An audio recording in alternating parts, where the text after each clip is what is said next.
in the city. I know that a north-south road will take a lot of time and money, but I think they need to get a lot more serious about it. It's something that should have happened years ago, before all these developments started coming in. So, I just think that really needs to get up into a higher priority. When it comes to Lindell and Jackson paving, I'm all for that, and I think that needs to be put through as soon as possible. The main reason for that being is people coming from the east will have an alternate route to Columbia by turning north, and they would actually have 4 different routes to get onto Columbia. Of course, that's not helping the Columbia traffic, but it should help alleviate some of the congestion on East Seward and Columbia. I think those are the main things I wanted to say, but like I said, East Seward Street, very happy, yay bricks. Thank you. Thank you. Anyone else from the public wish to speak on this item?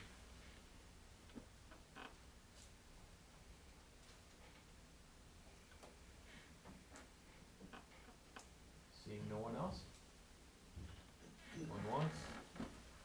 Alright, we'll go ahead and close the public comment portion of the public hearing on item number 4. Any other questions or comments from the council? And Greg?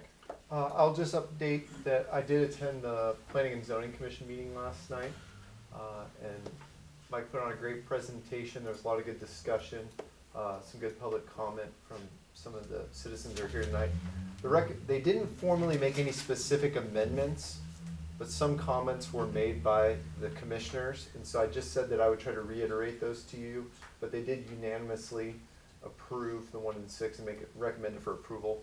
One would be to move up one of the north-south East Seward kind of projects. I know that we have Prairie Flower listed, but asking to see that start moving into a 6-year plan. Whatever one may be, make a policy selection and move that up, whether that's this year or maybe next year, and make sure that it's in the 6-year plan and moving. The other one was a note on Lindell and having that move up as much as possible. It could be green lighting the engineering of it into next year's budget even, and then putting it for reconstruction very early on in the following fiscal year. But just trying to ensure that that one is led up as much as possible prior to the East Seward project for reconstruction on that. Those were probably the two largest that were discussed and recommendations made as comment. Councilmember Hendricks. The Hillcrest and Hillcrest. Oh, ducking the utilities on Hillcrest as we move our way through. Right now, I think, Mike, we have utilities set underground for the portion that's going to be from Eastridge to the bridge. And then as we move further, they'd like to continue to see that streetscape improve, with the new buildings that we're building along Concordia and the nice residential roads, and then on the right, a new roadway. And we'll be able to dig all that up and do utility work for wastewater and sewer. They asked that we continue to look at the potential to put those utilities underground. There are significant overhead utilities on Hillcrest. So I think we just restrung all that. That's not cheap to go underground with that either. But Larry and Jared have worked through a plan for the first portion of it, and I think even the portion on the east side of Concordia by the bike trail will get put underground as well in this first project. So those are the 3 main comments I think we took away as we listened in last night. So we just want to reiterate and note that they did approve the 1 and 6 year as proposed. So of the ones that they wanted to bump up regarding like Prairie Flower or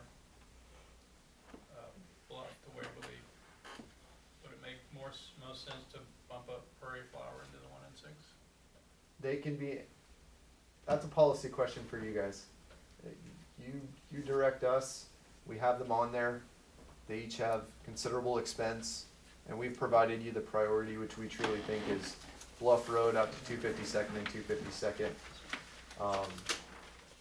You need 252nd no matter what, because even if you connect Prairie Flower, or not 252nd, my apologies, Bluff Road, even halfway, to connect to Prairie Flower or whatever connection you make, you'll need to make improvements on it, so. I would recommend that we do that, just because it doesn't, you're not committed to doing anything, Right. it's just, again, it's signaling, this whole thing is to signal what the intentions are, and, you know, it wouldn't hurt anything to beyond the 6-year plan. If for some reason the council decided in the future to not consider it, you can always drop off, or it can move up to the 1-year plan, and if that's the commitment we wanna actually do it. Would I need to make a motion regarding Well, that? Or do we do Let's- that? well, let's see if there's anything else that, if the council is fine with it, with that amended, then I would ask that you make a motion to amend it, and then we can adopt this as the 1 6-year plan, but I don't wanna rush anyone else unless. I would, go- for the 2 on that, I don't think we should do anything with the utility, Hillcrest issue, that's a utility issue. On Lindell, Mike, what would you guess if we think the reconstruction of Lindell's at 500,000, probably 10% for engineering, approximately? Correct, I would say, there's a lot of engineering, a lot of storm sewer, so it's a small project, it's gonna probably be a high percentage, so I would say in the $50,000 to $80,000 range. The other And one we should is, start that right away. we could try and put the engineering for Lindell in 2023, which would be your 1 year, and then know full well, we are not gonna put a shovel in the ground in 23 fiscal year. That's the other one you could do. That's how you would do it, Right. based on what we tell. We don't, budgetary wise, I don't think we could take another $500,000 project into next year. We'll be pushing it with what we got once we get into budget here this end of this month, the beginning of August. You'll see. Would It's gonna that be- make more sense, Mike, to It just would do be, the and engineering? I think realistically, we're gonna have a hard time getting the engineering done any sooner than the end of 2023, Right. calendar 2023. It's just the reality, we do not have enough people for the amount of projects, and it's taking a long time for any one of these project sets to be completed. And I will reiterate, and we'll hear that in budget too, that issue is gonna press us on everything. The availability of professionals, both in labor and contractors, and the availability of engineers and professionals is gonna tighten as more and more funds become available, and the need for people to design these projects, get them out the door and get them built. It's a process of, of demand, and so it's gonna tighten this stuff up, and we're already suffering from it this year. You see our delay in getting things out. It's just really, really tight right now, and it's gonna tighten more on us. I would support moving Lindell up as well as Prairie Flower. I think that makes a lot of sense. It gets us into the talking range and the engineering. Once we do the engineering, though, we're in a time frame where it still will sit and hold for the time period prior to shovel to the ground, okay? What's the number on that, just for reference? There was a- Lindell is number 3 in the 6-year plan, and Prairie Flower is the first one in the long-range plan. Okay, got it. I think what we would do is adding, And another, Just the engineering. Yeah. we would add a note similar to what we have here for East Hillcrest, where it says engineering in 2022, we would add a note for Lindell, engineering in 2023. Bid in 2020, or construction in 2024. And then just slide in as the very last project, 37 Prairie Flower, if that's what the body moves. And give it the final number, Great. but that one's a long ways out. It needs a lot of work. It may need some comprehensive planning.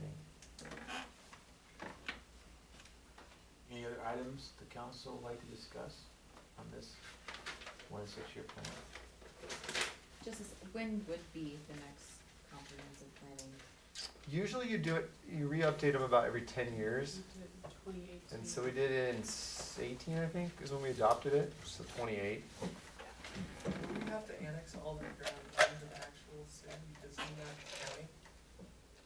Are we in the same problem with that current Yes. flower as we are with 252nd? So if the road's already existing, why can't we just go after 252nd? And 252nd's higher up. It would Yeah, be yeah. the priority. Okay. Based on how you will approve this, 252nd and Bluff are still a priority, and they would likely have to be interlocal agreements with the county. As Does my that mean commissioner's cost sitting in the back of the room there. $2 million? For those, Yeah, the difference between the two. Mm-hmm. Yeah, it's substantial, so. But it signals that you need to begin the process of planning for it, reviewing the comprehensive plan.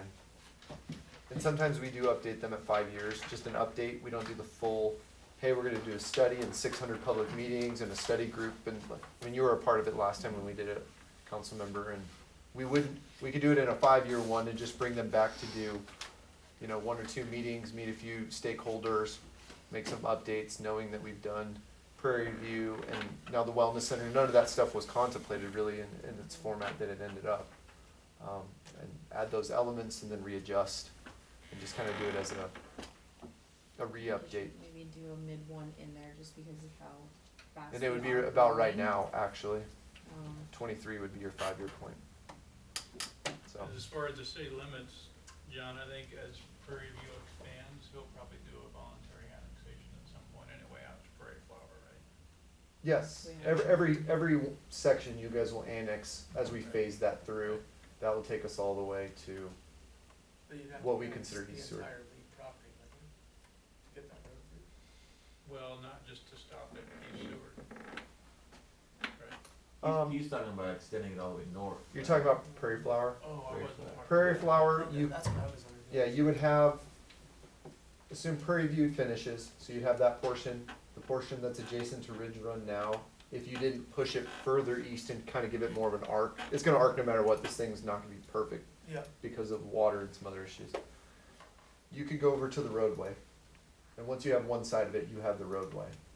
And so we would just annex the road sure. and whatever's, and then you would probably need to get, that portion above Ridge Run would be where you would get into some discussions about, do you shoot wastewater and water out on Hillcrest? Hit that point, circle it down, now you've got service and you just take in everything on that Sure. south side of Bluff, the G property, things like that. Maybe considerable issues that have to be worked through. That's why the comprehensive plan That's- elements, Or- Yeah, That's why we did what we did. cause I think our current comp plan, and Utilities. Mike can talk to you, but I think our long-range utilities for water, wastewater don't contemplate specifically running things down Bluff at the moment. Correct. It can be done. It can be done, and we should probably put that into the next round of planning. cause Water it and stops wastewater right and that. at where East Seward Street kind of ends, right? No, it stops, Or is that the water? that goes- it stops at like Carroll K, or does it sneak across the creek at all? Water. Yeah, or wastewater. Water stops at the intersection of Waverly and Carroll K. Hillcrest and Carroll K, right? Now, Hillcrest, the water, let's see, the water ends right there by the college. And the sewer actually travels north and south down there by Carroll K, the new road that was installed. So it's kinda all there on the Yep, west side of the yep. creek. So you'd have to figure out different ways to get it under the creek and then back up, obviously.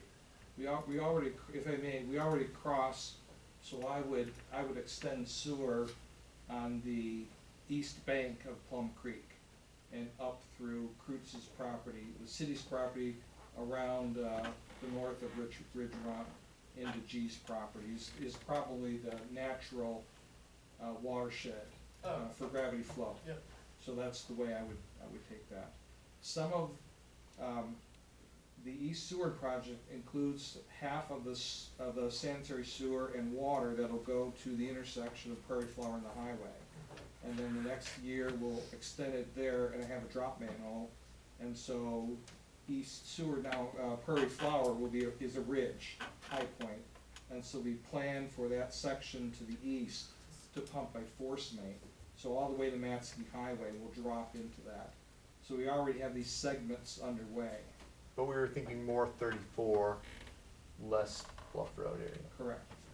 So if we were to take Prairie Flower all the way to Bluff, I think we'd wanna think about coming up, the east side of Plum Creek. And of course, this is just a conceptual discussion at this point, as detailed as I've described it, and we have to go through a lot of analysis. No one's writing this down, Mike. Well, there might be Except- somebody in the except corner. Emily. Video's not- But that's why these projects, even though on paper it may look real simple to draw a road, it can get pretty expensive, especially when you involve water, like a creek. You know, trying to get across that somehow. There's a reason, if you look at the map of how Seward's developed, we typically try not to cross that, cause it gets expensive, It looks that way. yeah. So any other questions about the 1 and 6 year plan? Otherwise, Sid, do you wanna make the motion with the amendment? Sure. Assuming everyone's done with discussion. Go ahead, Sid. I'll take a shot at it. Yeah. Make sure they, move to approve the 1 and 6, plan with the amendments of splitting the engineering off of, the Lindell Avenue, project number 3, to 2023, and the construction 2024, is that right? Yep. And then also, moving the Prairie Flower Road and Seward to Bluff Road out of the long range up into the 6-year plan. Is that all? I think that was the only two, is that right, Craig? That's correct. I'll second. We have a motion and a second, is there any further discussion? Seeing none, please register your votes. Please display the votes. Voting in favor, Wilkin, Beck, Camper, Coulterman, Miller, Singleton, Streisand, Hendricks, 8-0. Alright, thanks Mike. Next, public hearing, proposed plan for the wastewater treatment facility improvements project. Who wants Go to? ahead. Dealer's You choice. want me to jump in? Okay, Tim can correct me at any point in time. Welcome back, Mike. Thank you. I will not speak as long, so fear not. So, as you're well aware, Tim's project, right, we're expanding the wastewater treatment plant. We anticipate this being roughly a $25 million project at this point in time. It is absolutely necessary. We're running out of capacity with that plant. It was originally constructed in 1959, last major upgrade 1978 came online, and of course in 2010 we added disinfection. We've done some smaller improvements, but it's exceeded its useful life, and so we're on this process. So our engineer, SEH, and they have developed this facility plan.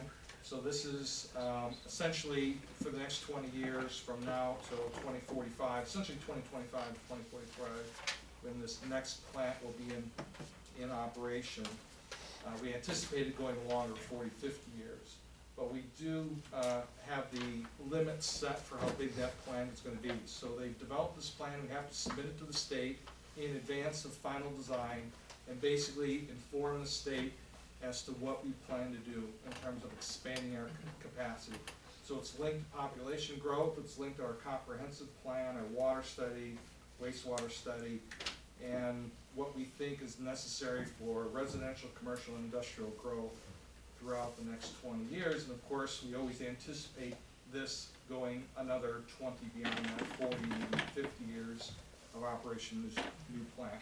So basically what we're asking for is approval of this facility plan to submit to the state. At this point in time, it does not affect any of the cost issues involved with this. It's just basically how big and what exactly is involved in that plant. So we've kind of in this plan narrowed in on the type of technology and how we're handling both the liquid stream, which gets discharged to the big blue, as well as the solid stream, which gets land applied afterwards. And so that's what the plan is, and with your approval, we'll inform our engineers to submit it to NDE for approval. Thank you, Mike. Are there any questions or comments from the council?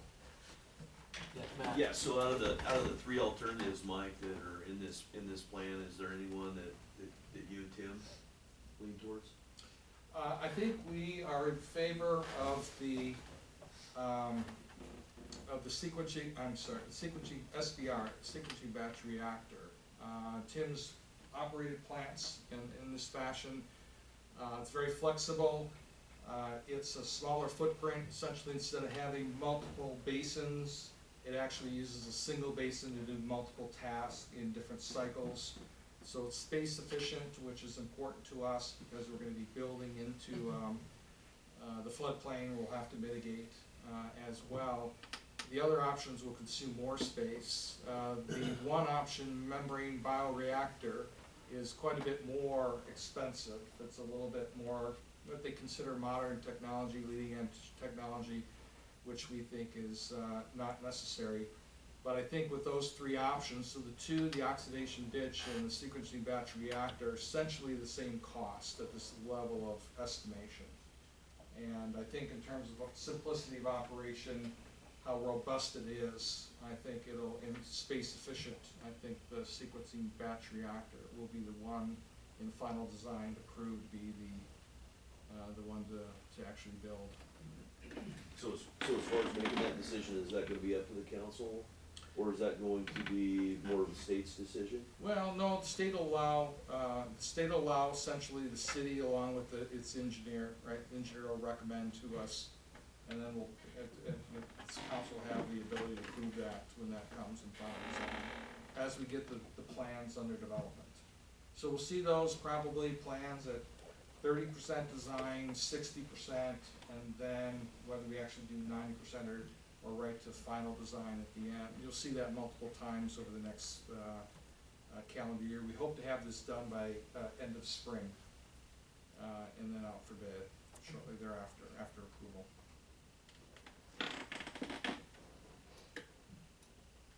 Anyone else? Ellen?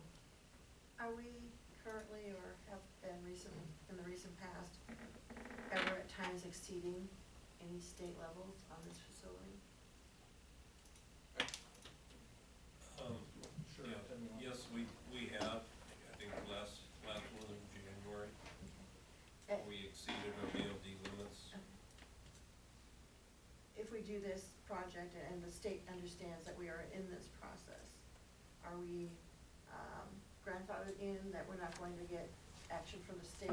Should we continue to have episodes where we hang over what we're supposed to be? That's our understanding. We've informed the state, this is approval of this facilities plan is part of that. We're preempting action from the state, not forcing the state to direct us and put us on a compliance schedule.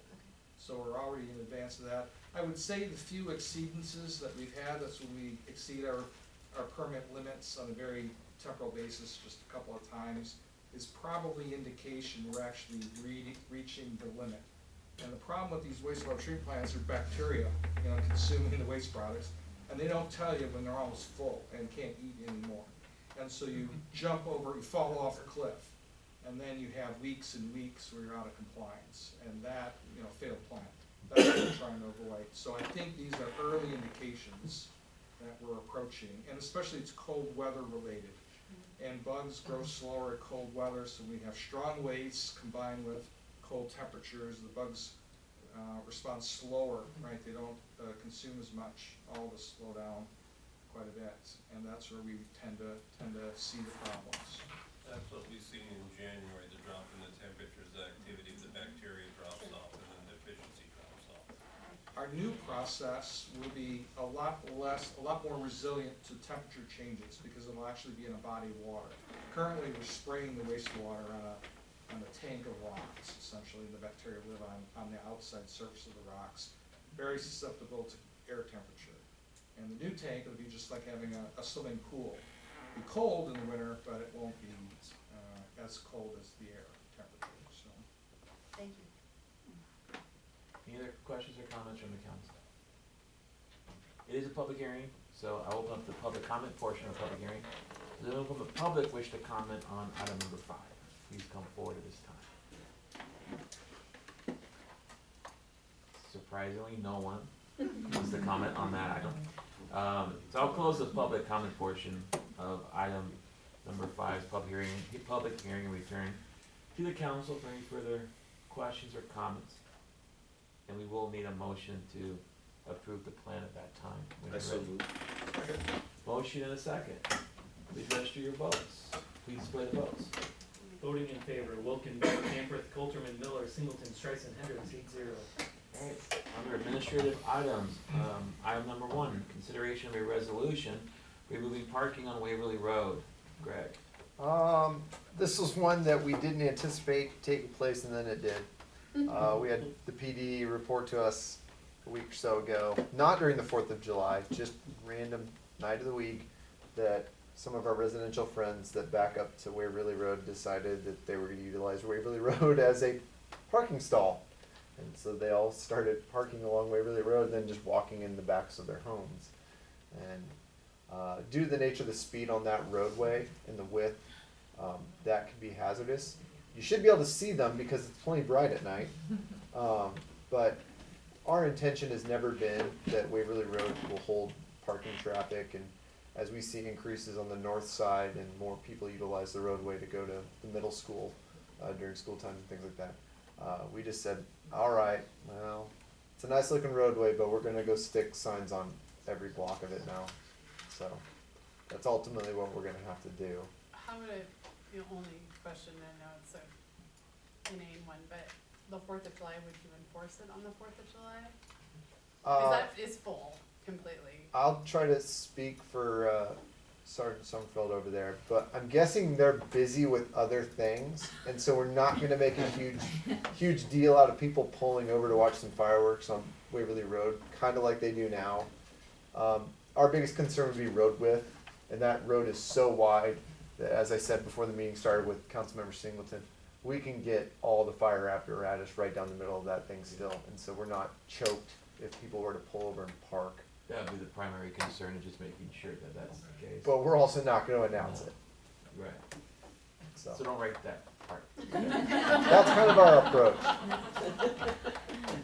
The people in Seward will know better, but, you know, our visitors from out of town, when, it's kinda like, all rules are off when, you know, you just gotta see what happens on the day of. Try to do your best, try to put the temporary signs out. Bob's out there at 5 in the morning, sticking up all the temporary no parking signs and stuff, but for now, this is the approach we'll go. Maybe we'll do something different years down the line with marking and more development to the north, but I think this is the direction we need to go at the moment. I'll introduce the resolution. Alright. The resolution has been introduced and is designated as resolution number 2022-22. Would anyone like to move that this resolution be passed and adopted? So moved. Second. We have a motion and a second. Is there further discussion? Seeing none, please register your votes. Please display the votes. Voting in favor, Wilken, Beck, Camperth, Colterman, Miller, Singleton, Streisand, Hendricks, 8-0. Alright, item number 2, acknowledge receipt of Airport Authority resolution requesting levy authority for 2022-2023 fiscal year. Right. That's our standard procedure. They've had their levy request and met at the Airport Authority. Their levy request remains the same as it was last year.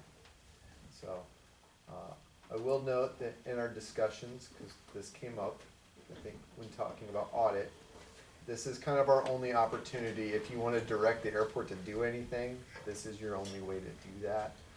So we wanted them to use our auditing, We asked, they said no. we'd have to force it. You'd have to force it through here, but you may want to have a more comprehensive discussion with them and maybe request them to come here and meet with you to talk about it, but How much of a savings would it be? substantial, tens of thousands maybe. Do we wanna have a discussion? I think if you do, I would look to do it for next fiscal year. I would, if that's a sticking point with the council, I'd invite them to come in and meet with you. We've begun the budget process. As these start rolling in now, this is the first, there's E911, then this one comes in, then we start meeting with you. And then we start the formal hearing process off in August and September, so. The only time we've ever really took action based on this was 1 year they did increase their levy, and so we proposed reducing ours, cause theirs gets combined with ours, so you look at the number, well, if we hadn't done anything, it would look like we raised the levy even though we hadn't, and so we reduced our levy to offset their increase, and when you combined it, it stayed the same. But I don't know that we've ever had any further discussions or considerations with this item, and we do this every year. Is there any discussion about reducing the levy allocations because of the huge increase in valuations this year? I mean, That'll be a discussion during the budget. I don't wanna speak too much specifically, cause You mean, you talking about us or the airport authority? for the airport, I mean, this is just their allocation, it's not actually what their levy is gonna be. oh, it's what their levy It is. is what they're, so the valuations went up 11% and they're gonna keep their levy the same, Yep, 12%. for residential's. I think we have the number right now for the city. We're estimating the total valuation's like 9, because commercial didn't go up and all the, You can look at me like that's fine. There's a total number It was in that the comes paper, in. it said in the paper, Maryland said it in writing, black and white. I know residential's 12 for sure, across the board. Nick went and asked what the unofficial number was, we think it's closer to 9, but centrally assessed has not come in, and we will not get the official number until August 20th. So, your budgets that you'll start looking at is me and Nick having fun making some estimations about what we think it actually is. But the official number that you'll approve won't be around until the end of August, September. So, but that's how we've been having to do it the last few years for you anyway, because we used to get a more official number and then we got that stopped. So if we didn't grant their request, like Matt's asking about, then they'd have to come back with a different levy amount, right?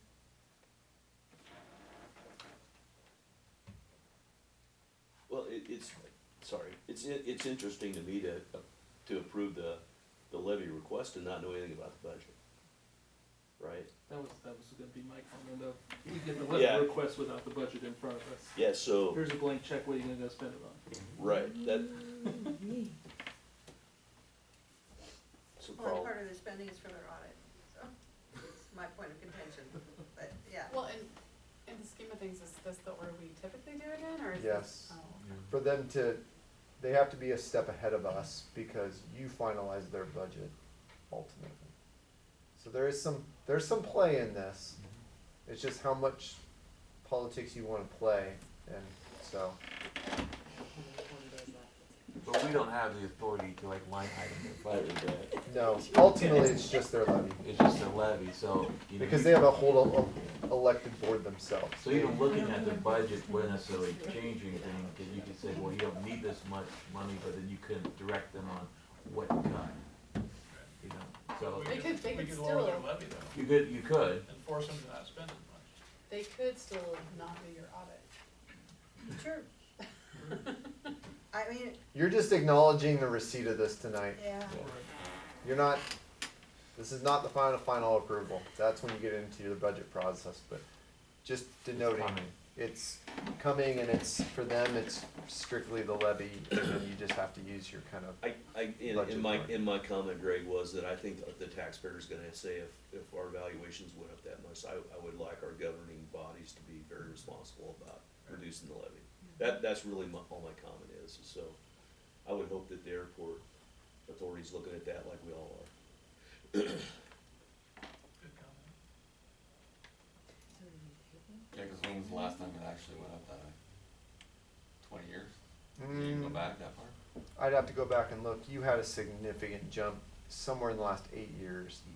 I don't know that it was 12% on residential. And the other comment I know is it's going up again next year already. I can tell you now. And the reason why, and this is state law, it has nothing to do with anything else. Every house, at least in the city of Seward, for the most part, is selling at ridiculously high rates, way over asking price. As a policy, there's no other way but not to raise your property assessments, because it is a formula, and she has to follow the state law ultimately. well, So, True. we all remember the little housing bubble. Yeah. Seward has a weird real estate market to begin with, if you take a look at it, and it could happen. And then this all goes south. That's when they reduce them, right? Wow, why would they do that? That's right. So we just need to, acknowledge receipt, make a motion. I'll move to acknowledge receipt I'll of second the it. airport authority request. And with a second. From I'll Jessica. second. Okay. Any further discussion? Seeing none, congratulations on your votes, please display the votes. Voting in favor, Wilkin, Beck, Camper, Coulterman, Miller, Singleton, Strice, and Hendricks, 8-0. Alright, item number 3, consideration of an ordinance amending city code 85.5-1, correct, it actually has to do with the city administrator. city administrator, That, So you correct. don't wanna talk about it? no, I'm just noting, it's about my job. As You tried to Ron Burgundy me on that. No, I You wanted me really- to say city administrator, butcher, that's what you wanted me to say, and I wasn't gonna fall for that. I tried. We had high hopes. as you see, this was the job description that was approved as we changed our policy previously. All of the appointed, approved officials that are appointed by the mayor and approved by council, all those job descriptions are now approved still by council. All the kind of lower tier positions are approved internally now. And so we did approve this job description for my position.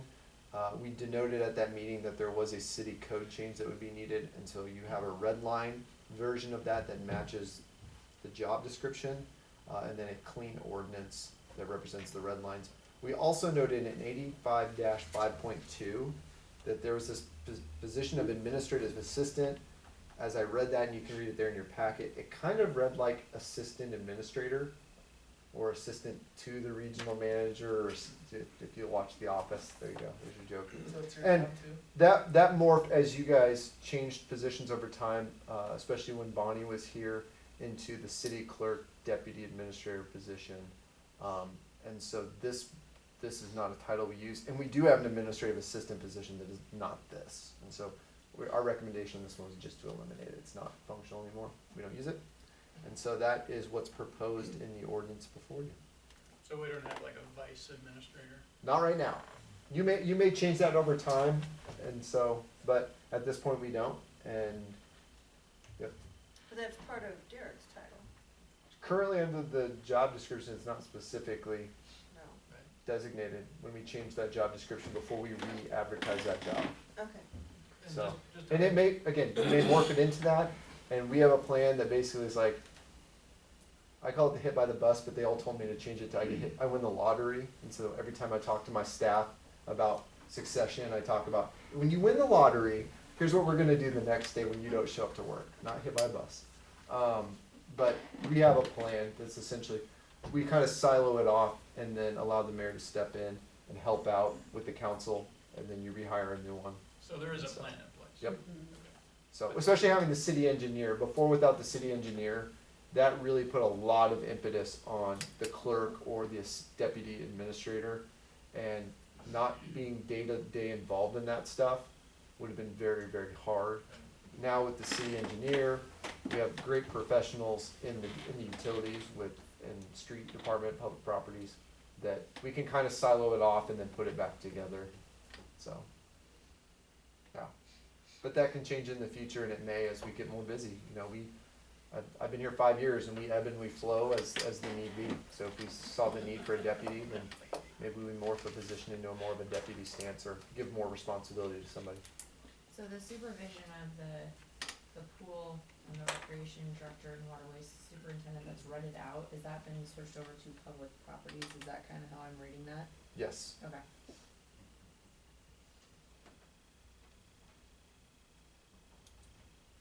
Any other questions or comments from the council? Yes, sir. I'll introduce the ordinance.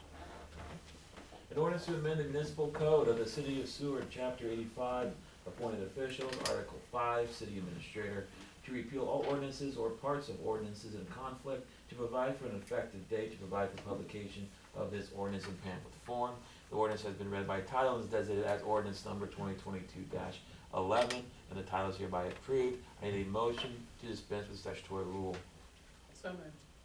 Second. We have a motion and a second. Is there any further discussion? Seeing none, please register your votes. Please display the votes. Voting in favor, Wilken, Beck, Camper, Colterman, Miller, Singleton, Streisand, Hendricks, 8-0. Alright, again, this is ordinance number 2022-11. Would anyone like to move that this ordinance be passed and adopted as read? I so move.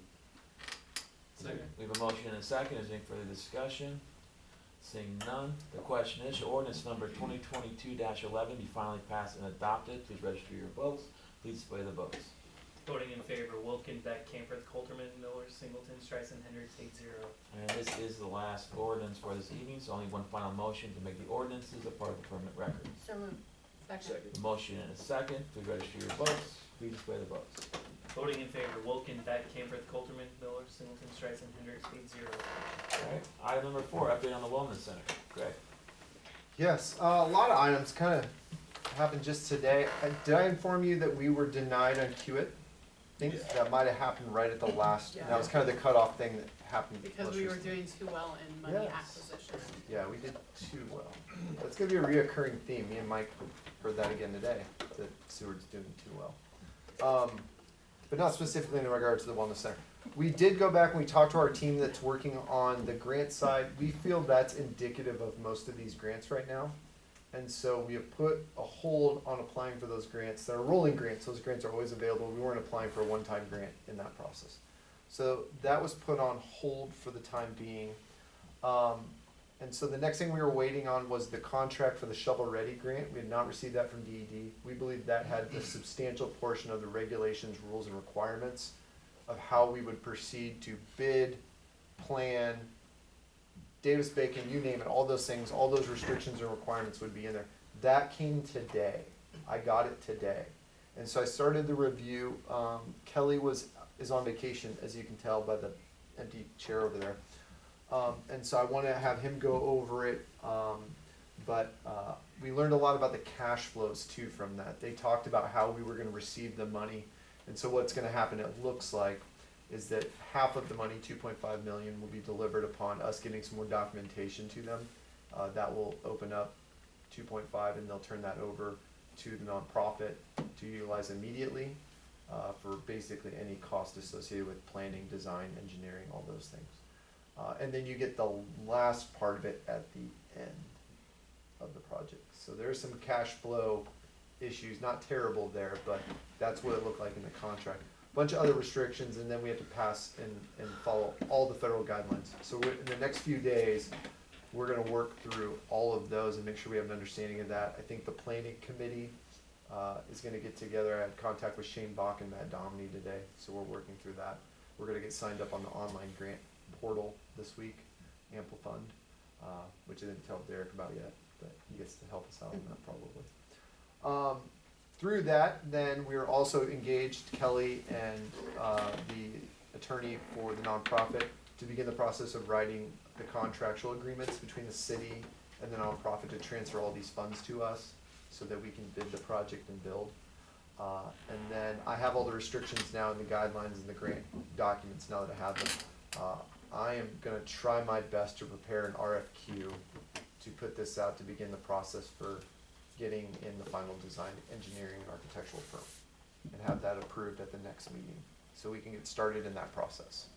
And so there'll be some element of, probably very similar, for council members Miller and Streisand, to what we did on the facility, the wastewater facility, where we'll come in, we'll form a group, it may be the interlocal board, so we'll probably need to do our appointments to that, and then they'll sit down, interview these firms, give some points, put them in criteria, have them come present ideas, score them again, and then work through a process for cost at the end. Not just go, who will build it for the cheapest or design it for the cheapest. Greg, So. when you did that RFQ, I kinda got back on the council right midstream. So you had the different firms that responded, and then you and some other people, Carl and whatever, looked over those and said, okay, we wanna talk to 3 or 4 of them. We wanna meet with them like we did at the library and the Yep. conference room, right? We put in a scoring system, and the scoring system has to be fair, and so they're all scored based on the same criteria. They roughly know what the criteria is ahead of time, because it's in the RFQ. You know, we wanna know similar facilities you built in the past, the experience of the team that's actually designing it. We don't want you to come and go, we've built 50 wellness centers, and this is Bob, who's built all them, and then the guy designing it is Craig, who just got out of architectural school. Like, surprise. Like, we want to know who actually is the designer of it, and who's doing the different elements, and who's doing the engineering side of it for structural and mechanical and all that stuff. And then you weight all of those things based on their experiences. But you went through two different scoring sessions. One was the initial Yes. response, Yep. and then And then you'll do the decide interview who to one with invite. the finalists, you'll Right. say. And Yeah. another one, Yeah. similar criteria probably, but this time they may present to you some more thoughts and ideas. That was the one you were involved in, where Right. they're kind of like, here's generally what we think we'll build you, sort of, you know, and then you just let them fly. So is Mike going to be helping with this then too? Mike may be a part of that. Again, we're gonna be busy doing the utility elements of it. This is really for architects and structural building engineers that are looking at the internal plumbing and the mechanical and where we're gonna locate a pool and all the things that we talk about in all of our visits to different places that you and I have gone on. So we'll go through that process. I'll try not to make it too overarching, but similar enough that we can get it out the door pretty quickly. So there's been a number of places that have done these facilities lately, like Papillion Landing and some of the other ones we visited, that we kind of have a backbone to build from for our purposes to get this out relatively quick. 4 questions. Okay. Annex, when is that gonna start to annex up to that property? Once we decide on a plat, now that we know it's going forward, we'll decipher the final. The question is with the design, where do we want to finalize that parcel? And that'll be up to talk to, Max about, and then we'll plat that off and then add that parcel and then annex it. Right now, I think we have, essentially everything's there, right, Mike? Oh, there's Mike. Wastewater went across. Not power, but water and sanitary. Yep, water and sanitary went across, water goes all the way up and down the north side, and then we shot across near, just northeast of Star Street. Wastewater across Waverly Road, so it's essentially on the corner of the parcel we think it will go on. And then electric is kind of across the street, so, on the south side. So we can annex it right away, again, we'll do 3 hearings and things like that. When do you lock in your pledges? Cause don't you do agreements through Yep, the city? and that's stuff part like of the process that they're working through with their attorney now. And I think the other thing that happened is last night, I think their full board got together with the new appointees, is that correct, Matt? Yep. And so they have new appointees to bring on to oversee all those things and help push that through and finalize it. That was a smaller board that kind of came with. And hired a professional firm to take care of the financial part of that, as Yep. far as what Alyssa's talking about, and the audit firm, Yep. so. So that all took care they're of it. engaging all the professional sides with their attorneys and stuff like that, so they're getting insurance and all of those things. Directors and officers, liability insurance, the whole shebang. Yep. The bond. The bond will come shortly right after. We got on, right now we're discussing and reaching out and trying to find what other alternatives are, because we're seeing where the cash flow is now. We didn't know if they were going, hey, here's all $5 million. Okay, well, we got $5 million up front. Now that we know it's 2.5 at the front and 2.5 at the back, well, if it's a 2-year project, we have to cash flow across all 2 years to even just cover the grant. And so we need to press that in on the bond. With the donations, it was approximately 5 years for all of those. Some of those are super heavy on the front end, and some are just even split. And so we'll put that out all in front of the bond, and then we'll say, what do you want to do? The other thing is we're investigating and working with, and we may have to engage a new attorney for this, but we'll talk to Kelly about it. We're also looking at what our short-term borrowing options are. So we don't have to do a 10-year bond for a 5-year return, and see if we can find some other savings, because bonds you're paying as a percentage of the whole bond issuance. And so we're looking at, is there options, maybe through some of our local banks or financing institutions, to do even more short-term ones to cover some of those other things to make it even cheaper and wrap it up faster. So, And then but there's some state statutory requirements on how you do local lending. kind of what is the timeline of what you guys project to see? Like, are you guys breaking ground versus? Right now with that grant, they really want us done in 3 years. So they're giving it to, once we sign those papers, you got 3 years to kind of wrap it up. And one of my questions on it was, well, just like every other grant stuff happens, can you extend that 3 years? And I'll ask them that. So we have a lot of questions. But again, I just looked at it today and I gave it the full scope, but I want Kelly to look at it. And I had a lot of questions penned off on the margins that I need to get answered. So, but 3 years is our goal, because that's when they want us done, so. Faster the better, but again, it's nice that we're gonna do the RFQ now and not wait around till this fall, which was my worst case scenario, but I still don't think we can design and engineer a firm and get it out to bid and have people start kicking dirt around in the spring. They might start in the midsummer, do all the ground prep, do foundational work, and then come back the next spring and start putting it up, but I don't know, they built PetSource in the middle of the winter, so who knows? You can And we're gonna see him do it again. You can bill, it's just a matter of how Yeah. you do it and how Yep. the days are and how it falls. And again, our building, because of the design of it, at least initially, what we're proposing, is that we're not designing something that's ridiculously like high-end with all these ridiculous finishes and nuanced elements to it. So they may be able to continue on through rougher seasons and get more up. But that will depend on what the final design looks like. Thank you. Any other questions about the wellness center? Seeing none, then we'll move on to the city manager's report. I don't even know what I wrote in there, so.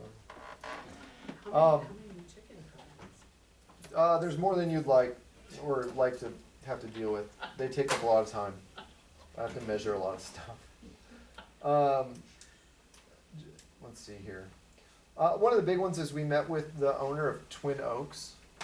That was kind of a big issue after the storm in June. And a lot of those facilities down there got a lot of issues. And so he was in town. Tim Dworak, myself, Mike Onaby, Bob Myers, and Tim Richtig all got to meet with the ownership of Twin Oaks Trailer Park. And it sounds like a plan is actively moving together, and he specifically reached out and is making contact. Actually, I heard that Peak got a hold of him. So the roadway entrance from Highway 15, that's actually technically a private driveway, and it's actually owned by the commercial parcel to the north. So that was, I think, news to them, even though it's on their deed, it specifically calls it out. And so we're working with everyone down there trying to facilitate a plan to see what the city can do to help out, and then ultimately get something that's of quality, and then see where we go with it. But we'll bring you back anything that formally requires us to do anything or expend funds on it. But technically that's a private road, but we're trying to work with everybody down there together to see if we can come up with a common goal and purpose and get that fixed up. He's gonna begin the process of demolition and removal of some of the dilapidated ones in there. They're also waiting on some insurance claims to finalize some of them that were destroyed in the storm. And then I think just COVID caused some stuff in regards to you couldn't get anybody out of anything if you were having problems with them. It was very hard.